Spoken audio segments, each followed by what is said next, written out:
Very, very few people or organizations know why they do what they do. And by why, I don't mean to make a profit. That's a result. It's always a result. By why, I mean what's your purpose? What's your cause? What's your belief? Why does your organization exist? The problem with some of y'all, the reason why you don't give 120% every doggone time you get on the field, because you ain't got a why for what you do. You ain't got a why. I walk in the room, I can see some of y'all. I spoke to all of y'all when y'all came in for the most part. Why? Because I'm looking in your eyes and I see some of y'all and you ain't serious. And you think you about to go out there with the Ray Lewises of the world? What's your why? If I don't give y'all nothing else, you better start that. What's your why? You know why I do what I do and I do it so passionately? Because my grandfather was a high school dropout. My father was a high school dropout. I was a high school dropout. And we about to break the cycle. I do what I do so my son won't have to go through what I went through. What is your why? Why'd you even get out of the bed this morning? Why did you eat what you ate? Why did you wear what you wore? Why did you come here? Motivation is kind of a strange word because it doesn't really mean what we think it means. We think it means that we're fired up to do something. We think that it means we're eager and passionate to make something happen. And we think that somehow we should just be able to turn on that eagerness and turn on that passion. But we can't. Because you just can't turn on passion. You can't just turn on the desire to execute a task. It just doesn't work that way. And honestly, that isn't even what motivate means. Motivate doesn't mean to yell and scream and encourage. No. To motivate actually means to provide a motive, a reason why. So to motivate someone is to explain to them why they're doing what they're doing, how it will help them, where it'll take them, why they should continue to work and to struggle and to fight.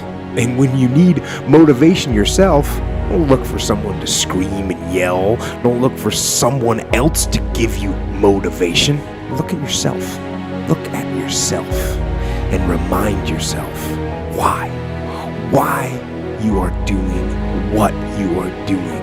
Remind yourself that this struggle, this temporary pain, this fight that you're in, this is what will make you stronger and faster and smarter and better.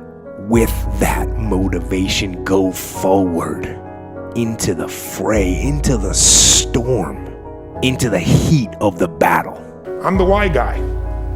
I want to know why you do what you do. What is your motive for action?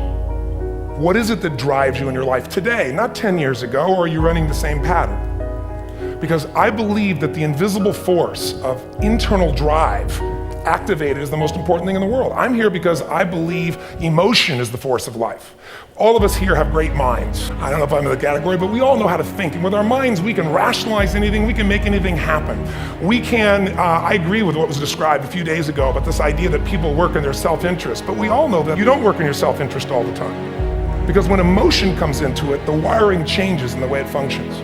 And so it's wonderful for us to think intellectually about how the life of the world is, and especially those who are very smart. We can play this game in our head, but I really want to know what's driving you. And what I'd like to maybe invite you to do by the end of this talk is explore where you are today for two reasons. One, so that you can contribute more. I shouldn't earn more than my parents, as an example, or I can't do this. If I'm that successful, people will judge me.